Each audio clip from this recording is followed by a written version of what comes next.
ਬੇਨਤੀ ਕੀਤੀ ਹੈ। ਜਥੇਦਾਰ ਹਵਾਰਾ ਜੀ ਨੇ ਇੱਕ ਪੱਤਰ ਜਿਹੜਾ ਸੀਗਾ ਉਹ ਲਿਖਿਆ ਸੀ, ਜਿਹਦੇ 'ਚ ਉਹਨਾਂ ਨੇ ਕਿਹਾ ਸੀ ਕਿ ਸਿੱਖ ਕੌਮ ਦੇ ਆਗੂ ਇਕੱਠੇ ਹੋਣ ਤੇ ਸਿੱਖ ਕੌਮ ਦੇ ਧਾਰਮਿਕ ਮੁੱਦੇ ਇਕੱਠੇ ਕਰਕੇ ਇੱਕ ਸਾਂਝਾ ਮੋਰਚਾ ਲਾਇਆ ਜਾਵੇ। ਦੀ ਅਗਵਾਈ ਕੋਈ ਵਿਅਕਤੀ ਵਿਸ਼ੇਸ਼ ਨਹੀਂ ਕਰੇਗਾ, ਕਿਉਂਕਿ ਜਥੇਦਾਰ ਹਵਾਰਾ ਦਾ ਇਹ ਆਦੇਸ਼ ਸੀ। 7 ਜਨਵਰੀ ਨੂੰ ਅੰਬ ਸਾਹਿਬ ਜਿਹੜਾ ਹੈਗਾ ਉਹ 11 ਵਜੇ ਦਾ ਸੱਦਾ ਦਿੱਤਾ ਗਿਆ। ਜਦੋਂ ਪਿਓ ਦੀ ਪੱਗ ਲੱਥ ਲਈ ਹੋਵੇ ਤਾਂ ਜਿਹੜੇ ਪੁੱਤ ਹੈ ਉਹਨਾਂ ਨੂੰ ਇਕੱਠੇ ਹੋ ਜਾਣਾ ਚਾਹੀਦਾ ਹੈ। ਸ਼੍ਰੀ ਗੁਰੂ ਗ੍ਰੰਥ ਸਾਹਿਬ ਜੀ ਦੀਆਂ ਬੇਅਦਬੀਆਂ ਉਹਦੇ ਤੇ ਉਮਰ ਕੈਦ ਦੀਆਂ ਧਾਰਾਵਾਂ ਲਾਈਆਂ ਜਾਣ, ਇਹ ਕਾਨੂੰਨ ਬਣਾਇਆ ਜਾਵੇ। ਵਿਧਾਨ ਸਭਾ 'ਚੋਂ ਬਿੱਲ ਪਾਸ ਹੋ ਚੁੱਕਿਆ ਹੈ। ਸਾਰੇ ਜਿੰਨੇ ਵੀ ਮੋਰਚੇ ਆ ਉੱਥੋਂ ਚੁੱਕੇ ਜਾਣਗੇ ਔਰ ਉਸ ਤੋਂ ਬਾਅਦ ਫਿਰ ਅੰਬ ਸਾਹਿਬ ਤੋਂ ਫਿਰ ਤੁਸੀਂ ਅੱਗੇ ਚੰਡੀਗੜ੍ਹ ਨੂੰ ਕੂਚ ਕਰੋਗੇ ਜਾਂ ਪੱਕਾ ਮੋਰਚਾ ਲਾਉਣ ਵਾਸਤੇ ਤੁਸੀਂ ਤੈਅ ਕਰ ਲਈ ਜਗ੍ਹਾ? ਲੋਕਾਂ ਨੇ ਪ੍ਰਵਾਨ ਕਿਉਂ ਨਹੀਂ ਕੀਤਾ? ਕਿਉਂਕਿ ਸਭ ਤੋਂ ਪਿਛਲੀ ਲਾਈਨ ਦੇ ਵਿੱਚ ਲੋਕਾਂ ਨੇ ਖੜੇ ਕਰ ਦਿੱਤਾ, ਕਿਉਂਕਿ ਰਾਜੋਆਣ ਉਹਨਾਂ ਦਾ ਨਾਮ ਵਰਤਿਆ ਕਹਿ ਲਓ ਜਿਵੇਂ ਮਰਜ਼ੀ, ਕਿਉਂਕਿ ਉਹਨਾਂ ਦੇ ਸਿਸਟਮ ਨੂੰ ਚੋਣ ਲੜਾਇਆ ਗਿਆ। ਲੋਹਾ ਲੱਕੜ ਦੇ ਨਾਲ ਰਲ ਕੇ ਤਰਨਾ ਚਾਹੁੰਦਾ ਹੈ। ਬੇਸਿਕਲੀ ਬਾਦਲ ਪਰਿਵਾਰ ਦੇ ਪਾਪ ਬਹੁਤ ਭਾਰੇ ਹੋ ਚੁੱਕੇ ਆ। ਜਥੇਦਾਰ ਜਗਤਾਰ ਸਿੰਘ ਹਵਾਰਾ ਨੂੰ ਬਹੁਤ ਚੰਗੀ ਤਰ੍ਹਾਂ ਜਾਣਦਾ ਹਾਂ। ਅਸੀਂ 3 ਸਾਲ ਬਲਜਿੰਦਰਾ ਕਾਲਜ ਸਪੋਰਟਸ ਵਿੰਗ ਦੇ ਹੋਸਟਲ 'ਚ ਰਹੇ। ਅਖਬਾਰਾਂ 'ਚ ਖਾੜਕੂਆਂ ਦੇ ਭੋਗ ਲੱਗਦੇ ਸੀ, ਇਹ 92-93 ਦੀਆਂ ਗੱਲਾਂ ਨੇ। ਤਾਂ ਇਹਨਾਂ ਨੇ ਇੱਕ ਦਿਨ ਸਵੇਰੇ ਚਾਹ ਪੀਂਦਿਆਂ ਇਹ ਗੱਲ ਕਹੀ ਸੀ ਕਿ ਕਦੇ ਫੋਟੋ ਮੇਰੀ ਵੀ ਇਸ ਤਰ੍ਹਾਂ ਛਪੇਗੀ, ਪਰ ਉਹ ਕਿਸੇ ਛੋਟੇ ਕੰਮ 'ਚ ਨਹੀਂ। ਹੁਣ ਉਹਨਾਂ ਦੀ ਜੇਲ੍ਹ 'ਚੋਂ ਬਾਹਰ ਨਿਕਲਣ ਦੀ ਕੁੰਜੀ ਲੋਕਾਂ ਦੇ ਹੱਥ ਹੈ। ਸੋ ਇਹ ਸਾਡਾ ਫਰਜ਼ ਬਣਦਾ ਸਾਰਿਆਂ ਜਾਣਿਆਂ ਦਾ। ਮੈਂ ਕਹਿੰਦਾ ਕਿ ਕੱਲੀ ਮੁਹਾਲੀ ਦੀ ਸੰਗਤ ਜਿਹੜੀ ਹੈਗੀ ਹੈ, ਜੇ ਉਹ ਚਾਹੇ ਤਾਂ ਉਹ ਹਰ ਰੋਜ਼ ਉਸ ਮੋਰਚੇ ਦੇ ਵਿੱਚ ਹਾਜ਼ਰੀ ਭਰ ਕੇ ਬੰਦੀ ਸਿੰਘਾਂ ਨੂੰ ਰਿਹਾ ਕਰਾ ਸਕਦੀ ਹੈ, ਸ਼੍ਰੀ ਗੁਰੂ ਗ੍ਰੰਥ ਸਾਹਿਬ ਜੀ ਦੀਆਂ ਬੇਅਦਬੀਆਂ ਰੋਕ ਸਕਦੀ ਹੈ। ਸੋ ਸਾਨੂੰ ਕਿਤੇ ਨਾ ਕਿਤੇ ਇਹ ਅਣਖ ਤੇ ਜ਼ਮੀਰਾਂ ਦੀ ਜਿਹੜੀ ਲੜਾਈ ਹੈਗੀ ਹੈ ਉਹ ਲੜਨ ਵਾਸਤੇ ਮੈਦਾਨ 'ਚ ਨਿਤਰਨਾ ਪਏਗਾ।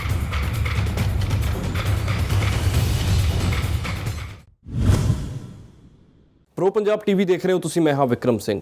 ਬੰਦੀ ਸਿੰਘਾਂ ਦੀ ਰਿਹਾਈ ਦੇ ਲਈ ਲਗਾਤਾਰ ਆਵਾਜ਼ ਉੱਠਦੀ ਆ ਰਹੀ ਹੈ, ਪਰ ਹੁਣ ਬੰਦੀ ਸਿੰਘਾਂ ਦੀ ਰਿਹਾਈ ਦੇ ਲਈ ਪੱਕਾ ਮੋਰਚਾ ਲੱਗਣ ਜਾ ਰਿਹਾ ਔਰ ਲੋਕ ਅਧਿਕਾਰ ਲਹਿਰ ਸਮੇਤ ਤਮਾਮ ਜਿਹੜੇ ਸਮਾਜਿਕ ਮੁੱਦਿਆਂ ਦੇ ਉੱਪਰ ਗੱਲਬਾਤ ਕਰਨ ਵਾਲੇ ਜਾਂ ਸਮਾਜਿਕ ਮੁੱਦਿਆਂ ਸਮੇਤ ਪੰਜਾਬ ਦੇ ਮੁੱਦਿਆਂ ਨੂੰ ਲੈ ਕੇ ਜਿਹੜੇ ਚਰਚਾ ਕਰਨ ਵਾਲੇ ਲੋਕ ਨੇ, ਉਹ ਇਕੱਠੇ ਹੋ ਕੇ ਇਕਜੁੱਟ ਹੋ ਕੇ ਇਸ ਮਸਲੇ ਨੂੰ ਗੰਭੀਰਤਾ ਦੇ ਨਾਲ ਚੁੱਕਣ ਜਾ ਰਹੇ ਨੇ। ਸਾਡੇ ਨਾਲ ਭਾਈ ਬਲਵਿੰਦਰ ਸਿੰਘ ਜੀ ਨੇ, ਲੋਕ ਅਧਿਕਾਰ ਲਹਿਰ ਵੱਲੋਂ ਰਿਪਰੈਜ਼ੈਂਟ ਕਰਦੇ ਰਹੇ ਨੇ। ਗੱਲਬਾਤ ਕਰਦੇ ਹਾਂ। ਬਹੁਤ ਬਹੁਤ ਸਵਾਗਤ ਹੈ ਤੁਹਾਡਾ ਪ੍ਰੋ ਪੰਜਾਬ। ਬਹੁਤ ਬਹੁਤ ਧੰਨਵਾਦ ਜੀ ਪ੍ਰੋ ਪੰਜਾਬ ਦੇ ਸਾਰੇ ਦਰਸ਼ਕਾਂ ਦਾ, ਤੁਹਾਡੀ ਟੀਮ ਦਾ।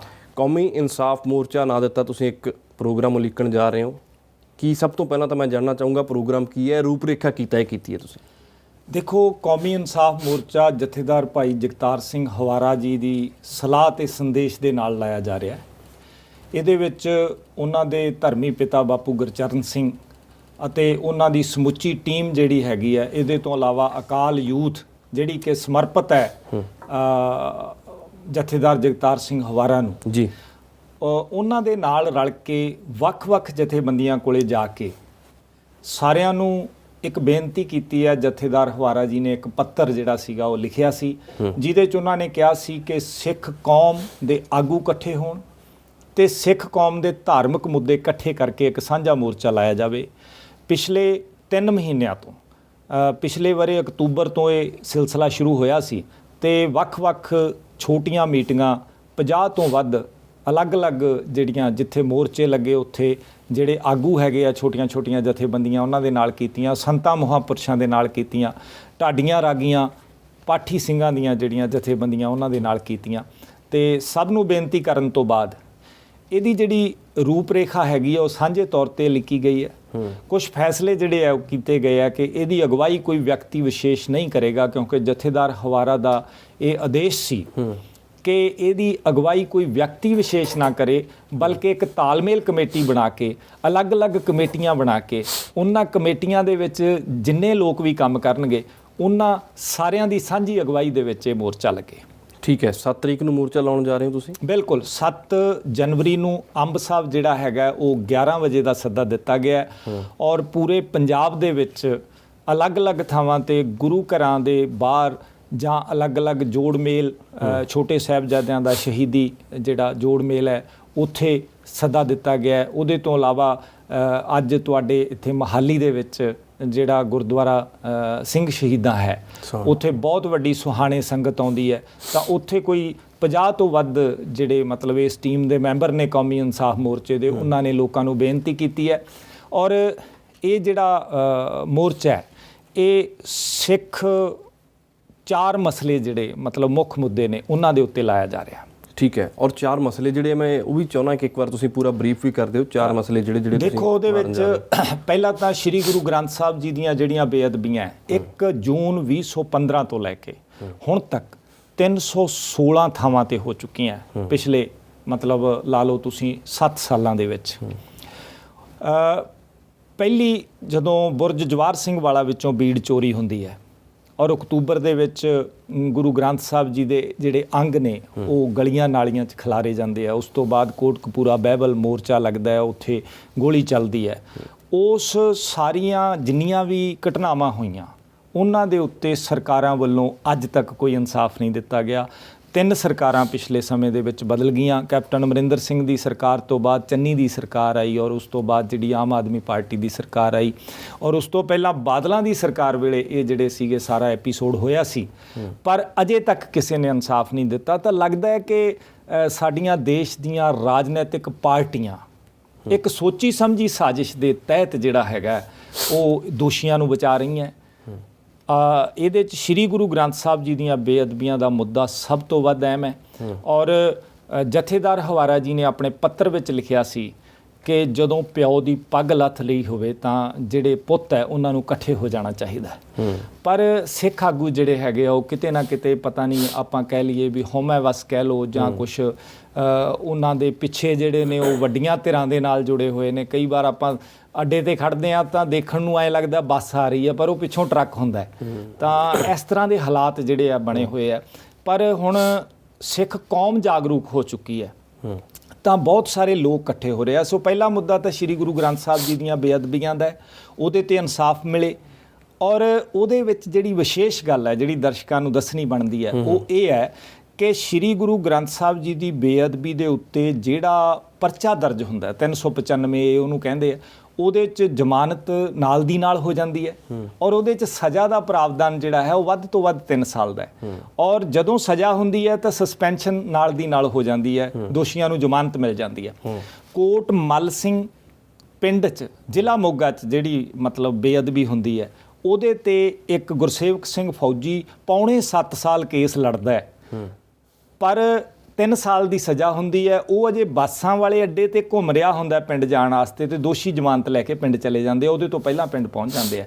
ਸੋ ਇਹ ਮੰਗ ਹੈ ਇਸ ਮੋਰਚੇ ਦੀ ਕਿ ਇਹਦੇ ਉੱਤੇ ਸਰਕਾਰ ਨੇ 302 ਦੀਆਂ ਧਾਰਾਵਾਂ ਜਿਹੜੀਆਂ ਹੈਗੀਆਂ ਨੇ ਉਮਰ ਕੈਦ ਦੀਆਂ ਸਜ਼ਾ ਦੀਆਂ ਧਾਰਾਵਾਂ ਦਾ ਪ੍ਰਾਵਧਾਨ 2018 'ਚ ਪੰਜਾਬ ਦੀ ਵਿਧਾਨ ਸਭਾ 'ਚ ਕੀਤਾ ਪਰ ਉਹਨੂੰ ਹੁਣ ਤੱਕ ਲਾਗੂ ਕਿਉਂ ਨਹੀਂ ਕੀਤਾ ਗਿਆ।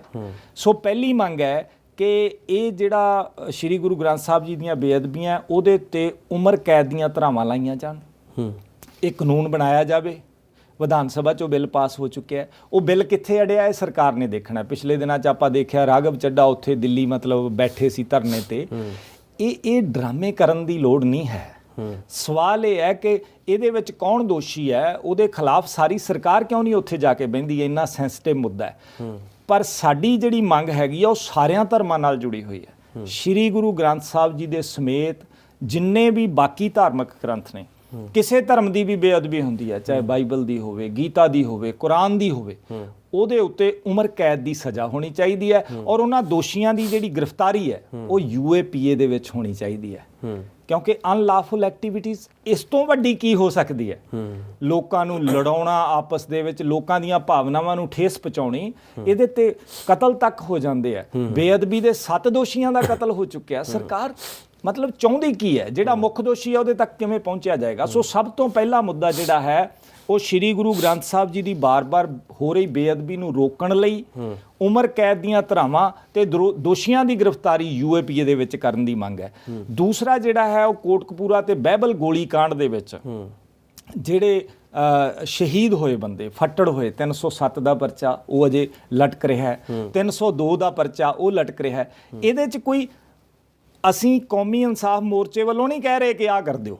ਸਰਕਾਰ ਨੇ 2018 ਦੇ ਵਿੱਚ ਸਿੱਟ ਬਣਾਈ, ਠੀਕ ਹੈ, ਪ੍ਰਮੋਦ ਬਾਣ ਤੇ ਕੁੰਵਰ ਵਿਜੇ ਪ੍ਰਤਾਪ ਸਿੰਘ ਜੀ ਦੇ ਮੈਂਬਰ ਸੀਗੇ।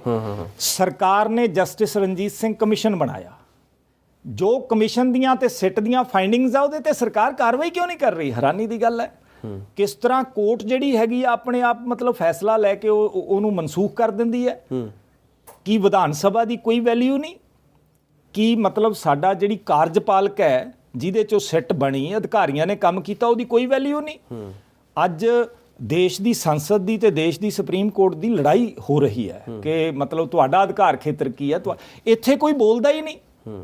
ਹਾਈ ਕੋਰਟ ਦੇ ਜੱਜ ਨੂੰ ਕਿਉਂ ਨਹੀਂ ਪੁੱਛਿਆ ਗਿਆ ਕਿ ਤੂੰ ਕਿਸ ਤਰ੍ਹਾਂ ਮਨਸੂਖ ਕਰਤਾ? ਵਿਧਾਨ ਸਭਾ ਨੇ ਬਿੱਲ ਪਾਸ ਕੀਤਾ, ਵਿਧਾਨ ਸਭਾ 'ਚ ਆਰਡਰ ਹੋਏ, ਸਿੱਟ ਬਣੀ, ਜਸਟਿਸ ਕਮਿਸ਼ਨ ਬਣਿਆ, ਉਹਦੀਆਂ ਫਾਈਂਡਿੰਗਸ ਜਿਹੜੀਆਂ ਹੈਗੀਆਂ ਉਹਦੇ ਤੇ ਕਾਰਵਾਈ ਕਿਉਂ ਨਹੀਂ? ਸੋ ਇਸ ਮੋਰਚੇ ਦੀ ਮੰਗ ਹੈ ਕਿ ਉਹਦੇ ਤੇ ਕਾਰਵਾਈ ਕੀਤੀ ਜਾਵੇ। ਜਿਹੜੇ ਲੋਕ ਦੋਸ਼ੀ ਨੇ, ਉਸ ਵੇਲੇ ਦਾ ਮੁੱਖ ਮੰਤਰੀ, ਗ੍ਰਹਿ ਮੰਤਰੀ, ਉਸ ਵੇਲੇ ਦਾ ਡੀਜੀਪੀ ਸਮੇਧ ਸਿੰਘ ਸੈਣੀ, ਉਸ ਵੇਲੇ ਦਾ ਆਈਜੀ ਪਰਮਰਾਜ ਸਿੰਘ ਉਮਰਾ ਨੰਗਲ, ਉਸ ਵੇਲੇ ਦਾ ਐਸਐਸਪੀ ਸ਼ਰਮਾ ਤੇ ਹੋਰ ਜਿੰਨੇ ਅਧਿਕਾਰੀ ਨੇ, ਉਹਨਾਂ ਸਾਰਿਆਂ ਤੇ 302 ਦੀਆਂ ਧਾਰਾਵਾਂ ਲਾ ਕੇ ਮੁਕੱਦਮਾ ਦਰਜ ਕਰਕੇ ਉਹਦਾ ਚਲਾਨ ਦਿੱਤਾ ਜਾਏ ਔਰ ਉਹਨਾਂ ਨੂੰ ਗ੍ਰਿਫਤਾਰ ਕੀਤਾ ਜਾਵੇ। ਇਹ ਇਸ ਮੋਰਚੇ ਦੀ ਮੰਗ ਹੋਏਗੀ। ਬੰਦੀ ਸਿੰਘਾਂ ਦੀ ਰਿਹਾਈ ਇਸ ਮੋਰਚੇ ਦੀ ਅਹਿਮ ਮੰਗ ਹੈ।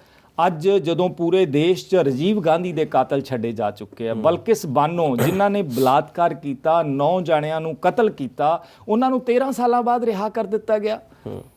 ਠੀਕ ਹੈ। ਇਸੇ ਤਰ੍ਹਾਂ ਰਾਮ ਰਹੀਮ ਸਿੰਘ ਜਿਹੜਾ ਬਾਬਾ ਹੈਗਾ, ਉਸ ਬਾਬੇ ਤੇ ਕਤਲ ਦੇ, ਬਲਾਤਕਾਰ ਦੇ ਦੋਸ਼ ਨੇ, ਉਹਨੂੰ ਹਰ ਤੀਜੇ ਮਹੀਨੇ ਪੈਰੋਲ ਦਿੱਤੀ ਜਾ ਰਹੀ ਹੈ। ਕੀ ਡਰਾਮਾ ਹੈ? ਔਰ 27.5 ਸਾਲ ਹੋ ਗਏ ਜਥੇਦਾਰ ਜਗਤਾਰ ਸਿੰਘ ਹਵਾਰਾ ਨੂੰ ਕੋਈ ਪੈਰੋਲ ਨਹੀਂ। ਇਸੇ ਤਰ੍ਹਾਂ ਜਿਹੜੇ ਖੇੜਾ ਜੀ ਨੇ, ਉਹ ਕਰਨਾਟਕ ਦੀ ਜੇਲ੍ਹ ਦੇ ਵਿੱਚ 32 ਸਾਲਾਂ ਤੋਂ ਬੈਠੇ ਨੇ। ਸੋ 9 ਸਿੰਘ ਜਿਨ੍ਹਾਂ ਦੀ ਸਜ਼ਾ 25 ਸਾਲ ਤੋਂ ਵੱਧ ਹੋ ਚੁੱਕੀ ਆ, ਉਹਨਾਂ ਸਾਰਿਆਂ ਨੂੰ ਰਿਹਾ ਕਰਨ ਦੀ ਮੰਗ। ਇਸੇ ਤਰ੍ਹਾਂ 328 ਸਰੂਪਾਂ ਦਾ ਜਿਹੜਾ ਮਾਮਲਾ ਹੈਗਾ, ਇਹ 4 ਮੁੱਦਿਆਂ ਦੇ ਉੱਤੇ ਮੋਰਚਾ। ਪਰ ਜਿਹੜੇ 4 ਮੁੱਦੇ ਤੁਸੀਂ ਗਿਣਾਏ ਆ, ਇਹਨੂੰ ਲੈ ਕੇ ਤਾਂ ਵੱਖ-ਵੱਖ ਥਾਵਾਂ ਤੇ ਪਹਿਲਾਂ ਮੋਰਚੇ ਚੱਲੀ ਜਾ ਰਹੇ ਨੇ। ਬਿਲਕੁਲ, ਤੁਸੀਂ ਦਰੁਸਤ ਕਿਹਾ। ਇਹ ਤੁਹਾਡਾ ਸਵਾਲ ਬਹੁਤ ਜਾਇਜ਼ ਹੈ। ਦੇਖੋ, ਸਵਾਲ ਇਹ ਹੈ, ਜਥੇਦਾਰ ਹਵਾਰਾ ਦੀ ਦੂਰਅੰਦੇਸ਼ ਸੋਚ ਦੇ ਅਸੀਂ ਕਾਇਲ ਹੋ ਕੇ ਲੋਕ ਅਧਿਕਾਰ ਲਹਿਰ ਵਾਲੇ ਤੁਰੇ ਹਾਂ। ਠੀਕ ਹੈ। ਉਹਨਾਂ ਨੇ ਹਾਲਾਂਕਿ ਮੈਨੂੰ ਇੱਕ ਜਾਤੀ ਚਿੱਠੀ ਵੀ ਲਿਖੀ ਸੀ। ਸੋ ਕਿਉਂਕਿ ਵੱਖ-ਵੱਖ ਮੁੱਦੇ ਜਿਹੜੇ ਹੈਗੇ ਆ, ਜਦੋਂ ਮੁੱਦੇ ਵੱਖ-ਵੱਖ ਹੋ ਗਏ, ਮੁੱਦੇ ਤਾਂ ਸਾਰੇ ਸਿੱਖ ਧਰਮ ਦੇ ਨਾਲ ਹੀ ਜੁੜੇ ਹੋਏ ਆ। ਸੋ ਸੰਗਤ ਨੂੰ ਵੀ ਅਲੱਗ-ਅਲੱਗ ਥਾਵਾਂ ਤੇ ਜਾਣਾ ਪੈਂਦਾ ਹੈ। ਬਾਈਬਲ ਕਲਾਂ ਜਾਣਾ ਪੈਂਦਾ ਹੈ, ਬੰਦੀ ਸਿੰਘਾਂ ਦੀ ਰਿਹਾਈ ਤੇ ਸਰਾਭੇ ਲੱਗਿਆ ਹੋਇਆ ਮੋਰਚਾ, ਉੱਥੇ ਜਾਣਾ ਪੈਂਦਾ ਹੈ। 328 ਸਰੂਪਾਂ ਤੇ ਭਾਈ ਬਲਦੇਵ ਸਿੰਘ ਜੀ ਵਡਾਲਾ ਨੇ ਅੰਮ੍ਰਿਤਸਰ ਲਾਇਆ ਹੋਇਆ, ਉੱਥੇ ਜਾਣਾ ਪੈਂਦਾ ਹੈ। ਬਾਪੂ ਸਰੂਪ ਸਿੰਘ ਜੀ 8 ਸਾਲਾਂ ਤੋਂ ਜੇਲ੍ਹ 'ਚ, ਆਪਣੇ ਜੇਲ੍ਹ ਵਾਂਗ ਡੀਐਮਸੀ ਦੇ ਵਿੱਚ ਪਏ ਨੇ, ਉੱਥੇ ਜਾਣਾ ਪੈਂਦਾ ਹੈ। ਸੋ ਕਹਿਣ ਦਾ ਭਾਵ ਕਿ ਉਹਨਾਂ ਦੀ ਜਿਹੜੀ ਗ੍ਰੈਵਿਟੀ ਹੈ ਉਹ ਘਟ ਜਾਂਦੀ ਹੈ। ਸਰਕਾਰ ਤੇ ਕਿਸੇ ਤਰ੍ਹਾਂ ਦਾ ਕੋਈ ਦਬਾਅ ਨਹੀਂ ਪੈਂਦਾ, ਸੰਗਤ ਭੰਬਲ ਭੂਸੇ 'ਚ ਪੈ ਜਾਂਦੀ ਆ ਔਰ ਲੋਕਾਂ ਦਾ ਉਤਸ਼ਾਹ ਘਟ ਜਾਂਦਾ ਸੰਗਤ ਦਾ। ਇਸੇ ਕਰਕੇ ਜਥੇਦਾਰ ਹਵਾਰਾ ਨੇ ਕਿਹਾ ਕਿ ਸਾਰੇ ਮੁੱਦੇ ਇਕੱਠੇ ਕੀਤੇ ਜਾਣ। ਆ ਜਿਹੜੀ 4 ਗੱਲਾਂ ਮੈਂ ਗਿਣਾਈਆਂ ਨੇ, ਇਹ ਚਾਰਿਆਂ ਦੇ ਉੱਤੇ ਮੋਰਚੇ ਲੱਗੇ ਹੋਏ ਨੇ, ਪਰ ਉਹਨਾਂ ਸਾਰਿਆਂ ਕੋਲੇ ਜਾ ਕੇ ਬੇਨਤੀ ਕੀਤੀ ਹੈ।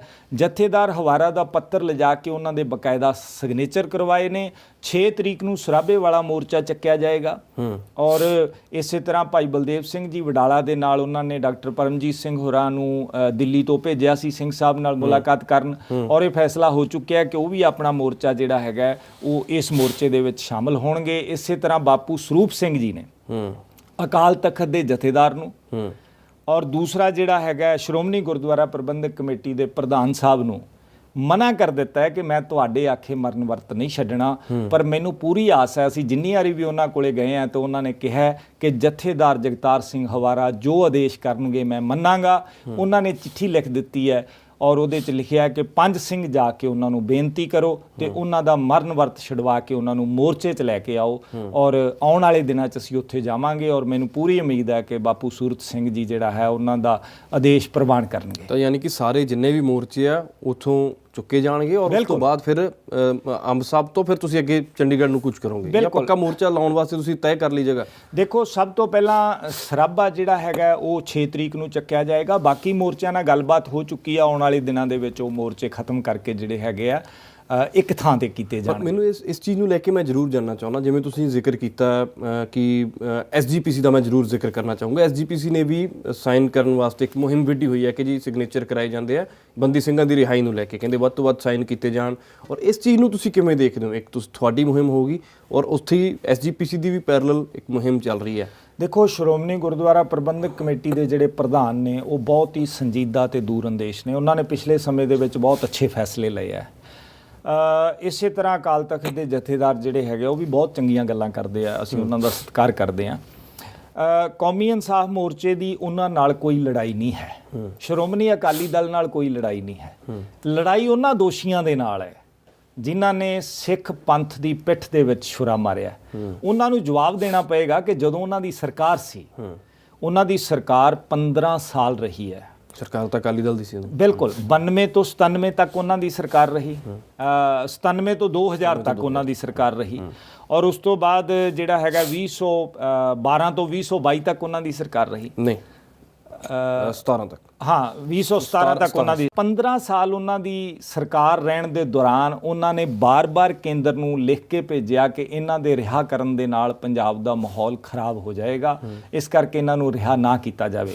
ਉਸ ਵੇਲੇ ਜਿਨ੍ਹਾਂ ਲੋਕਾਂ ਨੇ ਅੰਦੋਲਨ ਕੀਤਾ, ਜਿਹਦੇ 'ਚ ਯੂਨਾਈਟਿਡ ਅਕਾਲੀ ਦਲ ਵੱਲੋਂ ਭਾਈ ਗੁਰਬਖਸ਼ ਸਿੰਘ ਜੀ ਮਰਨ ਵਰਤ ਤੇ ਬੈਠੇ, ਉਸ ਤੋਂ ਬਾਅਦ ਉਹਨਾਂ ਨੇ ਸ਼ਹਾਦਤ ਵੀ ਦਿੱਤੀ। ਬਾਪੂ ਸੂਰਤ ਸਿੰਘ ਜੀ ਉਹਨਾਂ ਦੇ ਸਮੇਂ ਦੇ ਦੌਰਾਨ ਬੈਠੇ ਤਾਂ ਉਹਨਾਂ ਨੂੰ ਬਕਾਇਦਾ ਗ੍ਰਿਫਤਾਰ ਕੀਤਾ ਗਿਆ, ਔਰ ਜਿਨ੍ਹਾਂ ਲੋਕਾਂ ਨੇ ਉਹ ਮੋਰਚੇ ਲਾਏ ਉਹਨਾਂ ਤੇ ਮੁਕੱਦਮੇ ਦਰਜ ਕੀਤੇ ਗਏ। ਜਿਨ੍ਹਾਂ ਨੇ ਸਰਬੱਤ ਖਾਲਸਾ ਮਤਲਬ ਸੱਦਿਆ ਸੀਗਾ, ਉਹਨਾਂ ਨੂੰ ਕਈ ਮਹੀਨੇ ਕਈ ਕੇਸ ਪਾ ਕੇ ਜੇਲ੍ਹ 'ਚ ਰੱਖਿਆ ਗਿਆ। ਸੋ ਗੁਰਦੀਪ ਸਿੰਘ ਬਠਿੰਡਾ ਵਰਗੇ ਬੰਦੇ ਜਾਂ ਹੋਰ ਵੀ ਜਿੰਨੇ ਲੋਕ ਉਸ ਵੇਲੇ ਲੜਾਈ ਕਰ ਰਹੇ ਸੀ, ਸਾਰਿਆਂ ਤੇ ਪੁਲਿਸ ਨੇ ਅਨੇਕਾਂ ਮੁਕੱਦਮੇ ਦਰਜ ਕੀਤੇ, ਔਰ ਉਹ ਸਾਰਾ ਕੁਝ ਅਕਾਲੀ ਸਰਕਾਰ 'ਚ ਹੋਇਆ।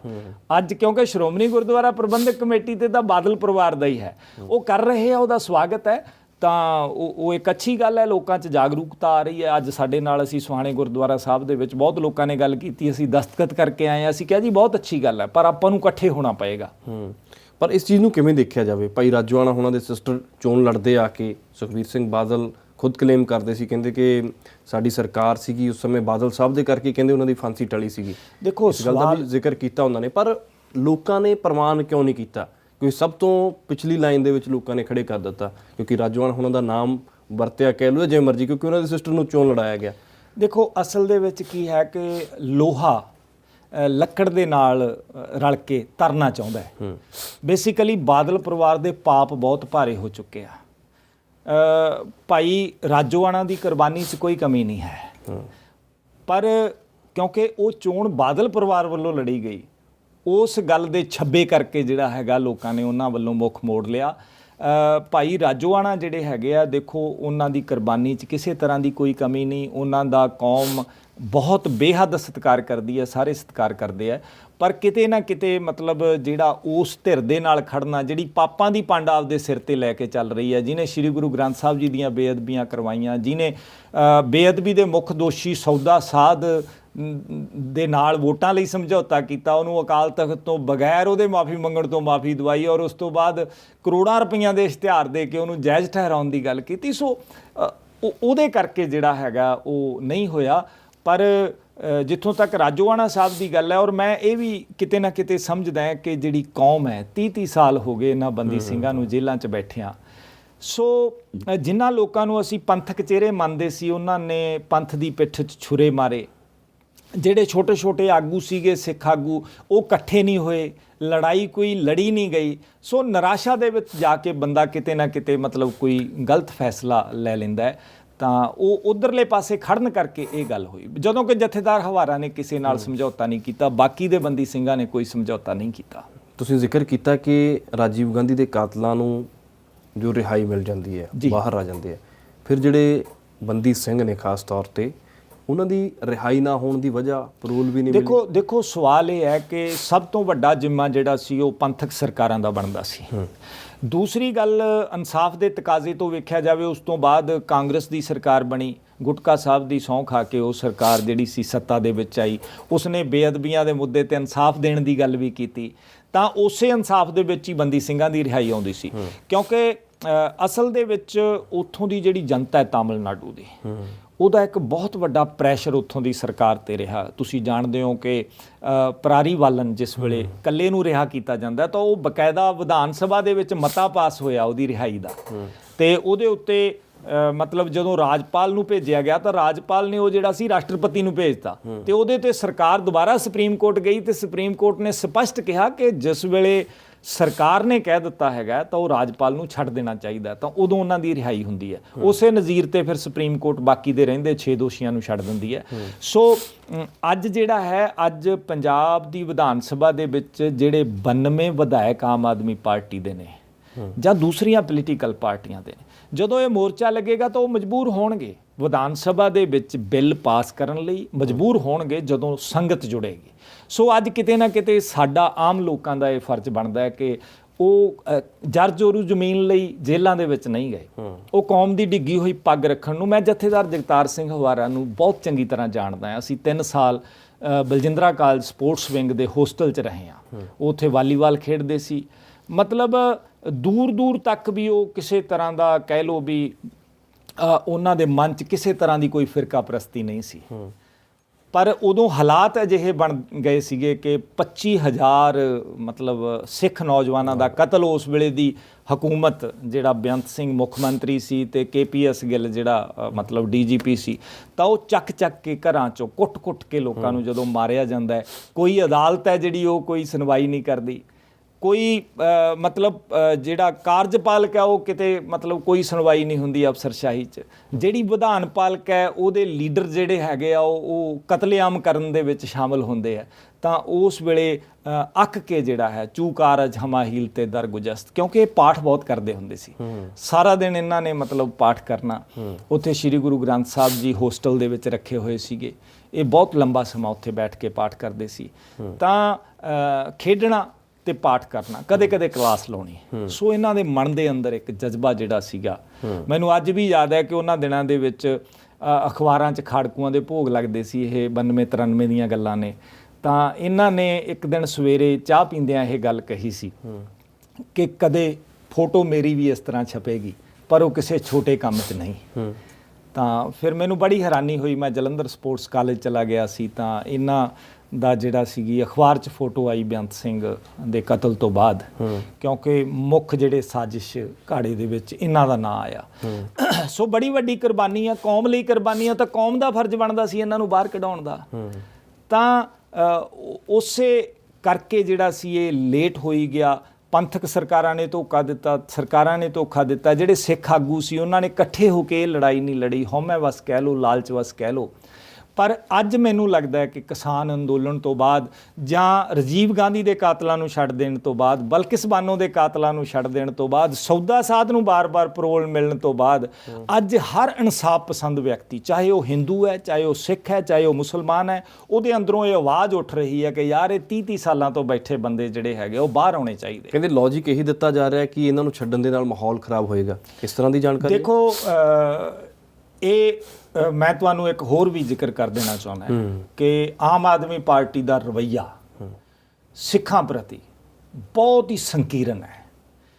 ਇੱਥੋਂ ਤੱਕ ਕਿ ਕਾਂਗਰਸ ਨੇ ਪਿਛਲੇ ਸਮੇਂ ਦੇ ਵਿੱਚ ਜਿਹੜੀਆਂ ਪਰੋਲ ਸੀਗੀਆਂ ਉਹ ਨਹੀਂ ਰੋਕੀਆਂ, ਪਰ ਪਿਛਲੇ ਦਿਨਾਂ ਦੇ ਵਿੱਚ ਭਾਈ ਲਖਵਿੰਦਰ ਸਿੰਘ ਦੀ ਪਰੋਲ ਜਿਹੜੀ ਆ ਉਹ ਲੁਧਿਆਣੇ ਦਾ DC ਇਹ ਕਹਿ ਕੇ ਰੋਕ ਦਿੰਦਾ ਹੈ, ਮਤਲਬ ਕਿ ਇਹਨਾਂ ਦੇ ਛੱਡਣ ਦੇ ਨਾਲ ਮਾਹੌਲ ਖਰਾਬ ਹੋਏਗਾ। ਪਟਿਆਲੇ ਦੇ ਵਿੱਚ ਭਾਈ ਸ਼ਮਸ਼ੇਰ ਸਿੰਘ, ਭਾਈ ਗੁਰਮੀਤ ਸਿੰਘ, ਇਹਨਾਂ ਦੀਆਂ ਪਰੋਲਸ ਜਿਹੜੀਆਂ ਹੈਗੀਆਂ ਉਹ ਰੋਕ ਦਿੱਤੀਆਂ ਜਾਂਦੀਆਂ ਆਮ ਆਦਮੀ ਪਾਰਟੀ ਵੇਲੇ। ਹਾਲਾਂਕਿ ਇਹ ਸਾਰੇ ਬੰਦੇ ਕੋਵਿਡ ਦੇ ਦੌਰਾਨ 3-3 ਮਹੀਨੇ ਬਾਹਰ ਰਹਿ ਕੇ ਗਏ ਆ, ਔਰ ਗਵਾਂਢੀ ਤੱਕ ਨੂੰ ਪਤਾ ਨਹੀਂ ਲੱਗਾ ਵੀ ਇਹ ਜਿਹੜੇ ਸਿੰਘ ਹੈਗੇ ਆਏ ਆ। ਆਪਾਂ ਸਾਰੇ ਜਾਣਦੇ ਹਾਂ ਕਿ ਇਹਨਾਂ ਦਾ ਮਤਲਬ ਹੁਣ ਕਿਸੇ ਤਰ੍ਹਾਂ ਅੱਜ ਮਾਹੌਲ ਹੀ ਨਹੀਂ ਹੈ। ਉਹ ਅੱਜ ਸਾਰੇ ਉਹ ਚਿਹਰੇ ਨੰਗੇ ਹੋ ਚੁੱਕੇ ਆ ਵੀ ਅੱਤਵਾਦ ਕੀ ਸੀਗਾ, ਹਿੰਦੂ ਕਿਹਨੇ ਮਾਰੇ ਪਤਾ ਲੱਗ ਗਿਆ। ਠੀਕ ਹੈ ਨਾ, ਬਲੈਕ ਕੈਟਸ ਪੁਲਿਸ ਨੇ ਬਣਾਏ, ਉਹਨਾਂ ਨੇ ਉਹ ਕਤਲੇਆਮ ਕੀਤਾ, ਹਿੰਦੂਆਂ ਤੇ ਸਿੱਖਾਂ ਨੂੰ ਲੜਾਇਆ ਗਿਆ। ਕਿਸੇ ਵੇਲੇ ਮੁਲਕ ਦੀ ਵੰਡ ਜਿਹੜੀ ਸੀ ਉਹ ਮੁਸਲਮਾਨਾਂ ਦੀ ਲੜਾਈ ਹਿੰਦੂ ਤੇ ਸਿੱਖ ਨਾਲ ਬਣਾਈ ਗਈ, ਔਰ ਜਿਸ ਵੇਲੇ ਮੁਲਕ ਆਜ਼ਾਦ ਹੋ ਗਿਆ ਉਸ ਵੇਲੇ ਹਿੰਦੂ ਤੇ ਸਿੱਖ ਦੀ ਲੜਾਈ ਬਣਾਉਣ ਦਾ ਯਤਨ ਕੀਤਾ ਗਿਆ। ਪਹਿਲਾਂ ਭਾਰਤ ਤੇ ਪਾਕ ਦੀ ਵੰਡ ਹੋਈ, ਉਸ ਤੋਂ ਬਾਅਦ ਪੰਜਾਬ ਦੀ ਵੰਡ ਹੋਈ। ਆਪਾਂ ਸਾਰਾ ਦੇਖਦੇ ਹਾਂ ਕਿ ਇਹ ਕਿਸ ਨੀਵੇਂ ਪੱਧਰ ਤੱਕ ਇਹਨਾਂ ਕਮੀਨੇ ਲੋਕਾਂ ਨੇ ਮਤਲਬ ਮਨੁੱਖਤਾ ਦੀ ਪਿੱਠ ਦੇ ਵਿੱਚ ਛੁਰਾ ਮਾਰਿਆ। ਜੇ ਪੈਰੋਲ ਮਿਲਦੀ ਹੈ ਤਾਂ ਫਿਰ ਅੱਗੇ ਉਹਨਾਂ ਦਾ ਸਟੈਪ ਕੀ ਹੋਊਗਾ? ਕੀ ਕੋਈ ਇਲੈਕਸ਼ਨ ਲੜਨ ਨੂੰ ਲੈ ਕੇ ਕੋਈ ਇਸ ਤਰ੍ਹਾਂ ਦੀ ਕੋਈ ਮੁਹਿੰਮ ਵਿੱਢੀ ਜਾਏਗੀ? ਦੇਖੋ ਗੱਲ ਇਹ ਹੈ, ਅਜਿਹੀ ਕੋਈ ਗੱਲ ਬਾਰੇ ਮੈਨੂੰ ਕੋਈ ਜਾਣਕਾਰੀ ਨਹੀਂ ਹੈ। ਪੈਰੋਲ ਮਿਲਦੀ ਹੈ ਨਹੀਂ ਮਿਲਦੀ, ਇਹ ਭਵਿੱਖ ਦੇ ਗਰਭ 'ਚ ਨੇ। ਅਜੇ ਤਾਂ ਉਹਨਾਂ ਨੂੰ ਮਤਲਬ ਦਿੱਲੀ ਤੋਂ ਪੰਜਾਬ ਲਿਆਉਣ ਦਾ ਮਸਲਾ ਖੜਾ ਹੋਇਆ ਹੈ, ਔਰ ਸਰਕਾਰ ਦੀ ਬਦਨੀਤੀ ਜਿਹੜੀ ਹੈ ਉਹ ਇਸ ਕਦਰ ਘਟੀਆ ਹੈ ਕਿ ਇੱਥੋਂ ਦੇ ਜੱਜ ਨੇ, ਸੈਸ਼ਨ ਜੱਜ ਨੇ ਇਹ ਹੁਕਮ ਦਿੱਤਾ ਕਿ ਉਹਦੇ ਤੇ ਚਲਾਨ ਪੇਸ਼ ਕਰਨਾ ਹੈ। ਇੱਕ ਮੁਕੱਦਮਾ ਹੈ, ਉਹਦੇ 'ਚ ਚਲਾਨ ਪੇਸ਼ ਹੋਣਾ ਹੈ। ਚਲਾਨ ਪੇਸ਼ ਹੋਣ ਵਾਸਤੇ ਫਿਜ਼ੀਕਲ ਅਪੀਅਰੈਂਸ ਜ਼ਰੂਰੀ ਹੈ। ਤਾਂ ਜੱਜ ਨੇ ਪਿਛਲੀ ਤਰੀਕ ਤੇ ਆਰਡਰ ਕੀਤੇ ਕਿ ਉਹਨਾਂ ਦੇ ਉੱਤੇ ਜਦੋਂ ਦਿੱਲੀ 'ਚ ਕੋਈ ਮੁਕੱਦਮਾ ਹੀ ਨਹੀਂ ਤਾਂ ਉਹਨਾਂ ਨੂੰ ਤਿਹਾੜ ਕਿਉਂ ਰੱਖਿਆ ਗਿਆ। ਪਰ ਦਿੱਲੀ ਦਾ ਡੀਜੀ ਜਿਹੜਾ ਹੈਗਾ ਉਹ ਇਹ ਲਿਖਦਾ ਹੈ ਕਿ ਸਾਡੇ ਕੋਲੇ ਮਤਲਬ ਪੁਖਤਾ ਪ੍ਰਬੰਧ ਨਹੀਂ ਹੈਗੇ ਸਿਕਿਉਰਿਟੀ ਦੇ, ਅਸੀਂ ਨਹੀਂ ਲਿਆ ਸਕਦੇ। ਕਿੱਡੀ ਸ਼ਰਮ ਦੀ ਗੱਲ ਹੈ, ਐਡਾ ਵੱਡਾ ਮੁਲਕ ਔਰ ਇੱਕ ਮਤਲਬ ਵਿਅਕਤੀ ਲਈ ਉਹਨਾਂ ਕੋਲੇ ਸਿਕਿਉਰਿਟੀ ਦੇ ਪ੍ਰਬੰਧ ਨਹੀਂ ਹੈ, ਉਹਦੇ ਭੱਜ ਜਾਣ ਦਾ ਖਤਰਾ ਹੈ ਜਾਂ ਮਤਲਬ ਉਹਦੇ ਤੋਂ ਇੰਨਾ ਡਰ ਹੈ। ਦੂਜੇ ਨੰਬਰ ਤੇ ਕੌਣ ਖਰਚਾ ਕਰੇਗਾ, ਦਿੱਲੀ ਸਰਕਾਰ ਕਰੇਗੀ ਜਾਂ ਪੰਜਾਬ ਸਰਕਾਰ ਕਰੇਗੀ? ਸੋ ਇਹੋ ਜਿਹੇ ਇਸ਼ੂ ਦੀ ਬਣਾ ਦੇ ਉੱਤੇ ਕੁਐਰੀਜ਼ ਪਾ ਕੇ ਉਹਨਾਂ ਦੀ ਜਿਹੜੀ ਇੱਥੇ ਪੰਜਾਬ 'ਚ ਆਉਣ ਦੀ ਜਿਹੜੀ ਅਪੀਅਰੈਂਸ ਹੈਗੀ ਆ ਉਹ ਰੋਕੀ ਜਾ ਰਹੀ ਹੈ। ਹੁਣ ਦੁਬਾਰਾ ਫੇਰ ਜੱਜ ਨੇ ਮਤਲਬ 2 ਹਫ਼ਤਿਆਂ ਤੱਕ ਉਹਨਾਂ ਦੀ ਦੁਬਾਰਾ ਪੇਸ਼ੀ ਹੈਗੀ ਆ। ਸੋ ਮੈਨੂੰ ਲੱਗਦਾ ਹੈ ਕਿ ਮਤਲਬ ਜਦੋਂ ਲੋਕ ਜੁੜਨਗੇ, ਹੁਣ ਉਹਨਾਂ ਦੀ ਜੇਲ੍ਹ ਚੋਂ ਬਾਹਰ ਨਿਕਲਣ ਦੀ ਕੁੰਜੀ ਲੋਕਾਂ ਦੇ ਹੱਥ ਹੈ। ਸੋ ਇਹ ਸਾਡਾ ਫਰਜ਼ ਬਣਦਾ ਸਾਰਿਆਂ ਜਾਣਿਆਂ ਦਾ। ਮੈਂ ਕਹਿੰਦਾ ਕਿ ਕੱਲੀ ਮੁਹਾਲੀ ਦੀ ਸੰਗਤ ਜਿਹੜੀ ਹੈਗੀ ਆ, ਜੇ ਉਹ ਚਾਹੇ ਤਾਂ ਉਹ ਹਰ ਰੋਜ਼ ਉਸ ਮੋਰਚੇ ਦੇ ਵਿੱਚ ਹਾਜ਼ਰੀ ਭਰ ਕੇ ਬੰਦੀ ਸਿੰਘਾਂ ਨੂੰ ਰਿਹਾ ਕਰਾ ਸਕਦੀ ਹੈ, ਸ਼੍ਰੀ ਗੁਰੂ ਗ੍ਰੰਥ ਸਾਹਿਬ ਜੀ ਦੀਆਂ ਬੇਅਦਬੀਆਂ ਰੋਕ ਸਕਦੀ ਹੈ। ਸੋ ਸਾਨੂੰ ਕਿਤੇ ਨਾ ਕਿਤੇ ਇਹ ਅਣਖ ਤੇ ਜ਼ਮੀਰਾਂ ਦੀ ਜਿਹੜੀ ਲੜਾਈ ਹੈਗੀ ਆ ਉਹ ਲੜਨ ਵਾਸਤੇ ਮੈਦਾਨ 'ਚ ਨਿਤਰਨਾ ਪਏਗਾ। ਮੇਰਾ ਅਖੀਰਲਾ ਸਵਾਲ ਹੈ ਤੁਹਾਡੇ ਤੋਂ, ਰਾਜਨੀਤਿਕ ਮਸਲਿਆਂ ਨੂੰ ਲੈ ਕੇ ਜਾਂ ਸਮਾਜਿਕ ਮਸਲਿਆਂ ਤੋਂ ਬਾਅਦ ਹੁਣ ਤੁਸੀਂ ਪੂਰਾ ਫੋਕਸ ਧਾਰਮਿਕ ਮਸਲਿਆਂ ਤੇ ਹੀ ਕਰਨਾ? ਕਿਉਂਕਿ ਪਿਛਲੇ ਦਿਨਾਂ ਤੋਂ ਲਗਾਤਾਰ ਦੇਖ ਰਹੇ ਜਿਹੜੇ ਬਿਆਨਬਾਜ਼ੀ ਜਾਂ ਇਸ ਮਸਲੇ ਤੇ ਪੂਰਾ ਫੋਕਸ ਰਹੇਗਾ ਹੁਣ ਤੁਹਾਡਾ ਬੰਦੀ ਸਿੰਘਾਂ ਦੀ ਰਿਹਾਈ ਮਸਲੇ ਤੇ? ਦੇਖੋ ਜਿਹੜਾ ਮਨੁੱਖ ਹੈ ਉਹ ਸਮਾਜਿਕ ਪ੍ਰਾਣੀ ਹੈ ਔਰ ਇੱਕ ਸਮਾਜਿਕ ਪ੍ਰਾਣੀ ਇੱਕ ਸੱਭਿਆਚਾਰ 'ਚ ਜਿਉਂਦਾ ਹੈ। ਉਸੇ ਸੱਭਿਆਚਾਰ 'ਚ ਧਰਮ ਹੈ, ਉਸੇ ਸੱਭਿਆਚਾਰ 'ਚ ਆਰਥਿਕ ਮੁੱਦੇ ਨੇ, ਉਸੇ ਸੱਭਿਆਚਾਰ 'ਚ ਸਮਾਜਿਕ ਮੁੱਦੇ ਨੇ। ਸੋ ਇੱਕ ਜਾਗਰੂਕ ਵਿਅਕਤੀ ਹੈ ਜਿਹੜਾ, ਉਹਦੀ ਡਿਊਟੀ ਬਣਦੀ ਹੈ ਕਿ ਜਿੱਥੇ ਵੀ ਨਾ ਇਨਸਾਫੀ ਹੋ ਰਹੀ ਹੈ, ਸਾਡੇ ਲਈ ਇਹ ਧਾਰਮਿਕ ਮੁੱਦੇ ਦੇ ਨਾਲੋਂ ਕਿਤੇ ਵੱਧ ਇਹ ਮੁੱਦਾ ਜਿਹੜਾ ਹੈਗਾ ਇਹ ਮਨੁੱਖੀ ਅਧਿਕਾਰਾਂ ਦਾ ਮੁੱਦਾ ਹੈ। ਮਤਲਬ 14 ਸਾਲਾਂ ਬਾਅਦ ਇੱਕ ਉਮਰ ਕੈਦ ਦੀ ਸਜ਼ਾ ਦਾ ਵਿਅਕਤੀ ਬਾਹਰ ਆ ਜਾਂਦਾ ਤੇ 32 ਸਾਲਾਂ ਤੋਂ ਸਿੰਘ ਅੰਦਰ ਬੈਠੇ ਆ। ਇਹ ਮਨੁੱਖੀ ਅਧਿਕਾਰਾਂ ਦੀ ਗੱਲ ਹੈ। ਸਰਕਾਰ ਨੂੰ ਉਹ ਸੰਵਿਧਾਨ ਫਾੜ ਦੇਣੇ ਚਾਹੀਦੇ ਆ, ਸਾੜ ਦੇਣੇ ਚਾਹੀਦੇ ਆ ਜੇ ਉਹਨਾਂ ਦੇ ਮੁਤਾਬਕ ਦੇਸ਼ ਨੂੰ ਨਹੀਂ ਚਲਾਉਣਾ ਤਾਂ। ਸੋ ਸਾਡੇ ਲਈ ਇਹ ਧਾਰਮਿਕ ਮੁੱਦੇ ਨਾਲੋਂ ਵੀ ਵੱਧ ਮਨੁੱਖੀ ਅਧਿਕਾਰਾਂ ਦੀ ਲੜਾਈ ਹੈ। ਉਸ ਤੋਂ ਬਾਅਦ ਉਹ ਕੂਟਨੀਤੀ, ਉਹ ਕਚਾਲਾਂ ਜਿਹੜੀਆਂ ਸ਼੍ਰੀ ਗੁਰੂ ਗ੍ਰੰਥ ਸਾਹਿਬ ਜੀ ਦੀ ਸੋਚ ਨੂੰ ਧੁੰਦਲਾ ਕਰਨ ਵਾਸਤੇ ਪੋਲੀਟੀਕਲ ਬੰਦਿਆਂ ਵੱਲੋਂ ਕੀਤੀਆਂ ਜਾ ਰਹੀਆਂ, ਮੈਂ ਸ਼ਰੇਆਮ ਕਹਿਣਾ ਕਿ ਇਹਦੇ ਪਿੱਛੇ ਸਾਡੇ ਰਾਜਨੀਤਿਕ ਲੋਕ ਜ਼ਿੰਮੇਵਾਰ ਨੇ। ਜਿਹੜੀਆਂ ਗੁਰੂ ਗ੍ਰੰਥ ਸਾਹਿਬ ਜੀ ਦੀਆਂ ਬੇਅਦਬੀਆਂ ਹੋ ਰਹੀਆਂ, ਉਹਦੇ ਪਿੱਛੇ ਕਾਂਗਰਸ ਜ਼ਿੰਮੇਵਾਰ ਹੈ, ਉਹਦੇ ਪਿੱਛੇ ਅਕਾਲੀ ਜ਼ਿੰਮੇਵਾਰ ਨੇ, ਉਹਦੇ ਪਿੱਛੇ ਸਿੱਧੇ ਰੂਪ 'ਚ ਭਾਜਪਾ ਜ਼ਿੰਮੇਵਾਰ ਹੈ। ਕਿਉਂਕਿ ਮੁੱਖ ਦੋਸ਼ੀ ਕੌਣ ਹੈ? ਸੌਦਾ ਸਾਧ। ਤੇ ਸੌਦਾ ਸਾਧ ਨੂੰ ਪ੍ਰਾਹੁਣੇ ਨਾਲੋਂ ਵੱਧ ਸਤਿਕਾਰ ਦਿੱਤਾ ਜਾ ਰਿਹਾ ਹੈ। ਉਹਦੀ ਪਰੋਲ ਹੀ ਨਹੀਂ ਕੀਤੀ ਜਾ ਰਹੀ, ਬਲਕਿ ਉਹਨੂੰ ਪੂਰੀ ਪ੍ਰੋਟੈਕਸ਼ਨ ਦਿੱਤੀ ਜਾ ਰਹੀ ਹੈ। ਸੋ ਉਹਨੂੰ ਕੇਸ ਦੇ ਵਿੱਚ ਸ਼ਾਮਲ ਨਹੀਂ ਕੀਤਾ ਜਾ ਰਿਹਾ। ਸੋ ਕਿਤੇ ਨਾ ਕਿਤੇ ਮਤਲਬ ਸਾਨੂੰ ਲੋਕਾਂ ਨੂੰ ਜਾਗਣਾ ਪਏਗਾ ਕਿ ਸਰਕਾਰਾਂ ਵੋਟਾਂ ਦੀ ਫਸਲ ਵੱਢਣ ਲਈ ਲੋਕਾਂ ਦੀਆਂ ਗਰਦਨਾਂ ਕਤਲੇਆਮ ਕਰ ਰਹੀ ਹੈ, ਲੋਕਾਂ 'ਚ ਨਫ਼ਰਤ ਦੇ ਬੀਜ ਰਹੀ ਹੈ। ਉਹ ਕਿਤੇ ਨਾ ਕਿਤੇ ਅੱਗੇ ਜਾ ਕੇ ਬੇਅਦਬੀ ਦੇ 7 ਦੋਸ਼ੀਆਂ ਦਾ ਕਤਲ ਹੋ ਚੁੱਕਿਆ। ਇਹ ਛੋਟੀ ਗੱਲ ਹੈ? ਇਹਦਾ ਸਾਡੀ ਇੱਕ ਮੰਗ ਹੈ ਕਿ ਇਹਦੇ ਤੇ ਫਾਸਟ ਟਰੈਕ ਅਦਾਲਤਾਂ ਬਣਾਓ। ਕਾਹਦੇ ਲਈ ਹੁੰਦੀਆਂ ਨੇ ਫਾਸਟ ਟਰੈਕ ਅਦਾਲਤਾਂ? ਇੱਕ ਸੈਂਸਿਟਿਵ ਮੁੱਦਾ ਜਿਹੜਾ ਲੋਕਾਂ ਦੀਆਂ ਭਾਵਨਾਵਾਂ ਨਾਲ ਜੁੜਿਆ ਹੋਇਆ। ਸ਼੍ਰੀ ਗੁਰੂ ਗ੍ਰੰਥ ਸਾਹਿਬ ਜੀ ਦੇ ਵਿੱਚ ਹਿੰਦੂ ਭਗਤਾਂ ਦੀ ਬਾਣੀ ਹੈ, ਉਹਦੇ 'ਚ ਰਾਮਾਨੰਦ ਜੀ ਬੈਠੇ ਆ, ਭਗਤ ਪੀਪਾ ਜੀ ਬੈਠੇ ਆ, ਉਹਦੇ 'ਚ ਗੁਰੂ ਰਵਿਦਾਸ ਜੀ ਦੀ ਬਾਣੀ ਹੈ, ਉਹਦੇ 'ਚ ਬਾਬਾ ਫਰੀਦ ਜੀ ਦੀ ਬਾਣੀ ਹੈ। ਅਸੀਂ ਜਦੋਂ ਨਤਮਸਤਕ ਹੁੰਨੇ ਆ ਤਾਂ ਸਾਰਿਆਂ ਨੂੰ ਹੁੰਨੇ ਆ। ਸੋ ਅੱਜ ਇਹ ਸਾਰੇ ਧਰਮਾਂ ਦੀ ਜਿਹੜੀ ਮਤਲਬ ਸ਼ਰਧਾ ਹੈ, ਸਾਰੇ ਧਰਮਾਂ ਦਾ ਪਿਆਰ ਤੇ ਸਤਿਕਾਰ ਗੁਰੂ ਗ੍ਰੰਥ ਸਾਹਿਬ ਜੀ ਦੇ ਨਾਲ ਜੁੜਿਆ ਤੇ ਸਰਕਾਰ ਸੁੱਤੀ ਪਈ ਹੈ। ਸੋ ਇਹ ਇੱਕ ਸਾਜ਼ਿਸ਼ੀ ਚੁੱਪ ਹੈ ਜਿਹੜੀ, ਉਹਨੂੰ ਤੋੜਨ ਵਾਸਤੇ ਲੋਕਾਂ ਨੂੰ ਆਪਦੇ ਘਰਾਂ ਦੇ ਦਰਵਾਜ਼ਿਆਂ 'ਚੋਂ ਬਾਹਰ ਨਿਕਲ ਕੇ ਇਸ ਮੋਰਚੇ ਦੇ ਵਿੱਚ ਸ਼ਮੂਲੀਅਤ ਕਰਨੀ ਚਾਹੀਦੀ ਹੈ। ਔਰ ਮੈਂ ਪੂਰੇ ਪੰਜਾਬ ਦੇ ਲੋਕਾਂ ਨੂੰ ਬੇਨਤੀ ਕਰਾਂਗਾ ਕਿ ਹਰ ਪਿੰਡ ਇਹ ਜ਼ਿੰਮੇਵਾਰੀ ਚੱਕੇ ਕਿ ਉੱਥੋਂ 10 ਬੰਦੇ ਹਰ ਹਾਲਤ 'ਚ ਆਉਣੇ ਚਾਹੀਦੇ ਆ। ਹਰ ਮਹੱਲਾ ਇਹ ਜ਼ਿੰਮੇਵਾਰੀ ਚੱਕੇ ਕਿ ਉੱਥੋਂ 10 ਬੰਦੇ ਹਰ ਹਾਲਤ 'ਚ ਆਉਣੇ ਚਾਹੀਦੇ ਆ। ਤੁਸੀਂ ਹਫ਼ਤੇ ਬਾਅਦ ਆਓ, ਤੁਸੀਂ 15 ਦਿਨਾਂ ਬਾਅਦ ਆਓ, ਤੁਸੀਂ ਮਹੀਨੇ ਬਾਅਦ ਆਓ, ਇਹ ਮੋਰਚਾ ਲੱਗੇਗਾ। ਔਰ ਇਹ ਮੋਰਚਾ ਸਰਕਾਰਾਂ ਤੋਂ ਝੱਲਿਆ ਨਹੀਂ ਜਾਏਗਾ ਜੇਕਰ ਲੋਕ ਸੱਚਮੁੱਚ ਜਿਹੜਾ ਹੈਗਾ ਉਹ ਮਨੁੱਖਤਾ ਦਾ ਜਿਹੜਾ ਹੈ ਸਬੂਤ ਦੇਣ। ਬਹੁਤ ਬਹੁਤ ਧੰਨਵਾਦ ਮਨਿੰਦਰ ਜੀ, ਬਹੁਤ ਬਹੁਤ ਸ਼ੁਕਰੀਆ ਜੀ। ਤਾਂ ਕੌਮੀ ਇਨਸਾਫ ਮੋਰਚਾ ਲੱਗਣ ਜਾ ਰਿਹਾ ਤਮਾਮ ਮਸਲਿਆਂ ਨੂੰ ਲੈ ਕੇ, ਖਾਸ ਤੌਰ ਤੇ ਬੰਦੀ ਸਿੰਘਾਂ ਦੀ ਰਿਹਾਈ ਨੂੰ ਲੈ ਕੇ ਵੀ, ਔਰ ਹੋਰ ਵੀ ਜਿਹੜੇ ਮੁੱਦਿਆਂ ਨੂੰ ਲੈ ਕੇ, ਜਿਹੜੇ ਖਾਸ ਤੌਰ ਤੇ ਧਾਰਮਿਕ ਮਸਲਿਆਂ ਨੂੰ ਲੈ ਕੇ ਮੋਰਚੇ ਚੱਲ ਰਹੇ ਆ। ਕਹਿੰਦੇ ਕਿ ਉਹ ਵੀ ਸਾਰੇ ਇਕੱਠੇ ਹੋ ਕੇ ਇੱਕ ਥਾਂ ਤੇ ਬੈਠਾਂਗੇ ਤਾਂ ਕਿ ਸਰਕਾਰ ਦੇ ਉੱਪਰ ਪ੍ਰੈਸ਼ਰ ਪਾਇਆ ਜਾ ਸਕੇ ਔਰ ਆਪਣੀਆਂ ਮੰਗਾਂ ਮਨਵਾਈਆਂ ਜਾ ਸਕਣ।